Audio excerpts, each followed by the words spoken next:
a world that grows smaller every day with improved interconnectedness, where cultures and beliefs intertwine, the need for ethics education has never been more crucial. When we talk about ethics, it's all about everything we do. So the first time I came into contact with the ethics program, it gave me an opportunity to reflect as a person, and I was able to learn that ethics is not about morality. It is more of what I do even when there are no rules and regulations to be followed. And that really shaped my attitude, it shaped my interactions with people, and it shaped how I view every other aspect of life. Education that transcends borders, fosters understanding, and nurtures peace is the foundation of a truly inclusive and harmonious global society. I am a believer in the 3 pillars of ethics education, because they have first changed me in my personal life, especially the aspect that is encouraged so much in ethics, that is reflective dialogue, that in everything you do, you take time to think through. Did I do well? Was I considerate? Was there a better way of doing it? Was it all about me? What about the others that I was with? Where did I leave them? And that has changed me as a teacher, as a wife, as a mother, as a member in my community, at my personal level. In Kenya, a remarkable initiative is taking shape. A movement dedicated to embedding ethics education into the heart of the nation's values-based curriculum.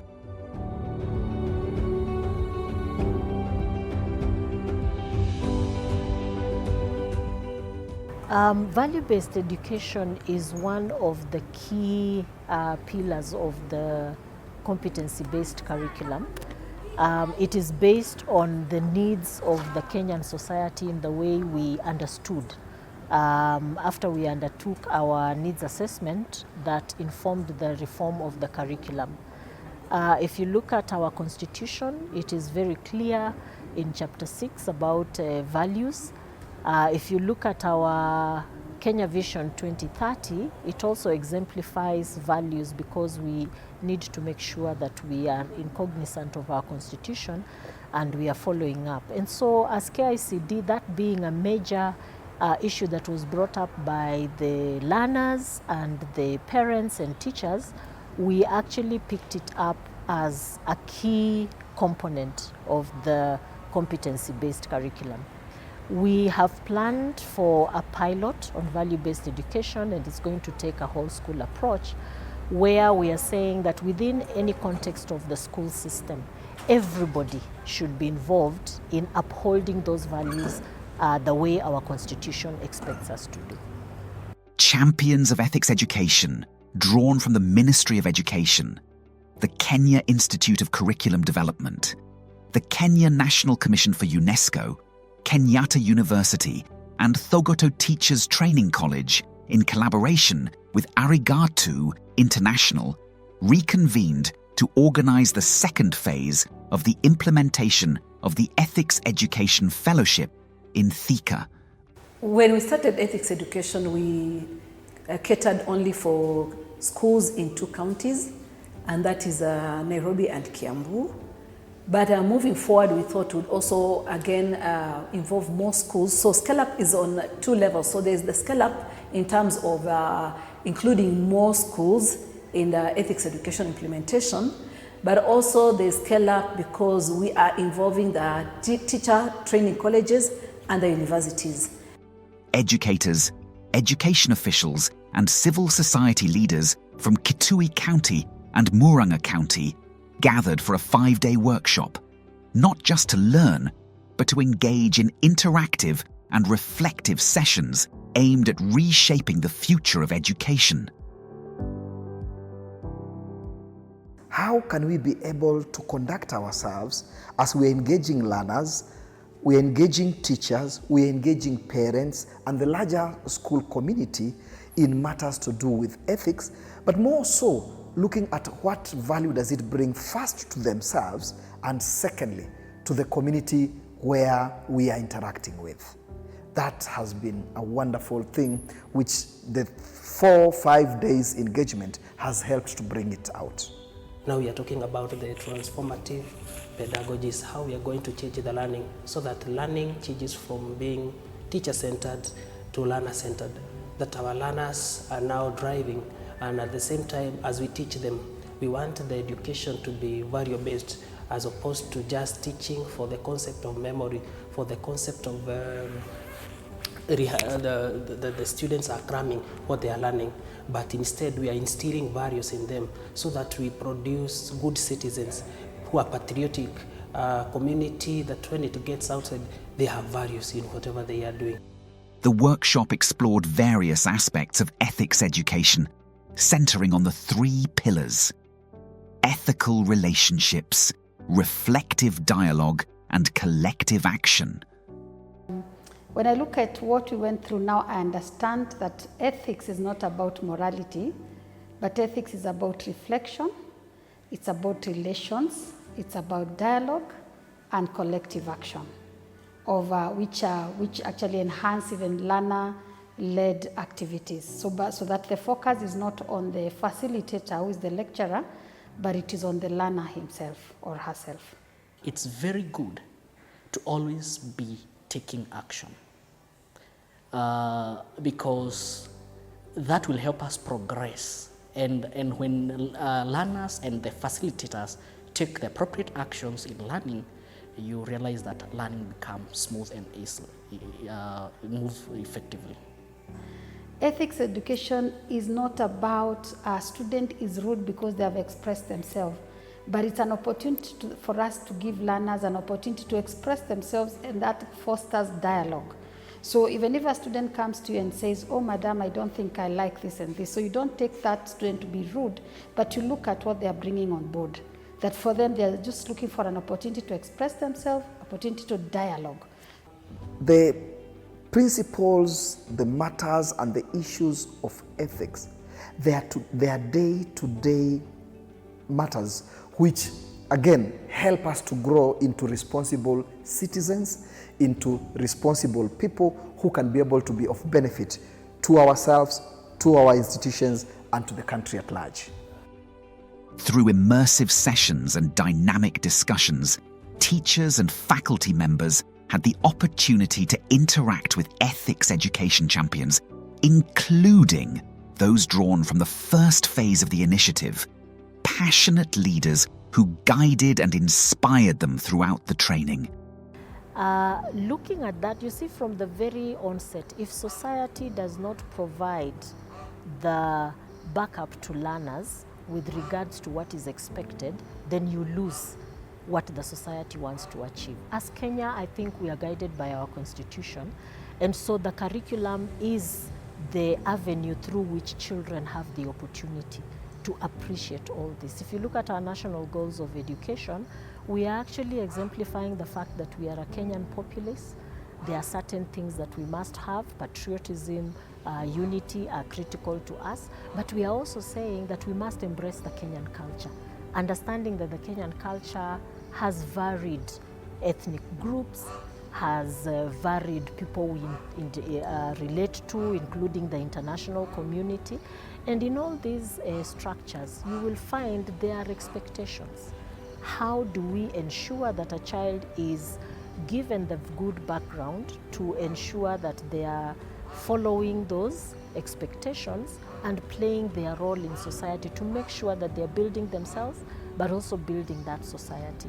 They not only learned, but also engaged in a practical tour across the different religions within Thika and got the opportunity to understand the Islam and the Hindu religious doctrines. When we first visited the mosque and the temple, it was my first time to interact with the people of other faiths. I'm a Christian and a pastor. And I had my own view of those who are in other faiths. But honestly speaking, when I visited the mosque and I interacted with them, I got to know more about what is it that they believe in, how they conduct themselves. Those who are in the Hindus, I got challenged. I actually looked at myself and I had to ask for forgiveness for being judgmental, because I realized that there are so many things that I could benchmark with them and making our existence better. Because where I am, I have friends who are Muslim, I have others from other faiths, I have students who are from other faiths, and our relationship has really changed. In the Interreligious Council of Kenya, we value relationships. Actually, it's because of relationships that we come together. And as we come together as people who have different perspectives, people who have come from different religions, have different theologies, one of the things that we bank on is mutual respect and mutual understanding.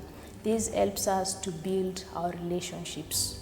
The interfaith visit has also helped me understand the dialogues between the Christians, the Muslims, the Hindus, and how we can coexist together.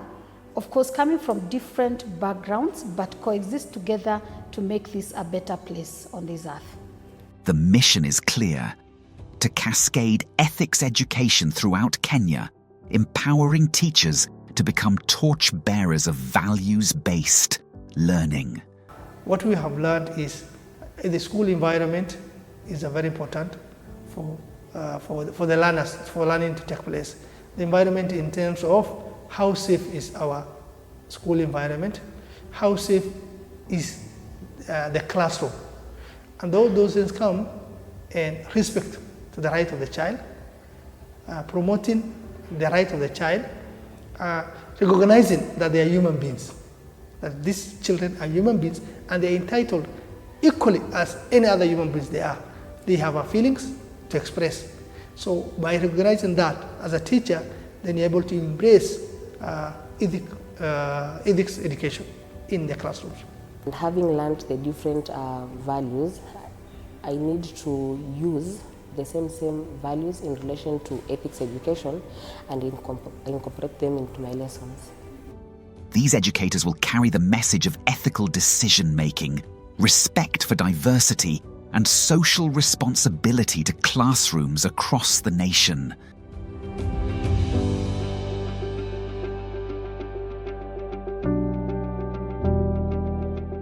We need to incorporate value-based education and ethics in our curriculums, and I want to say that we have community service learning, and this value-based education and ethics education is very key, because some aspects that we've learned we are going to incorporate even as the students are taking the unit now, and also others preparing to go for practicum and also the actual teaching practice.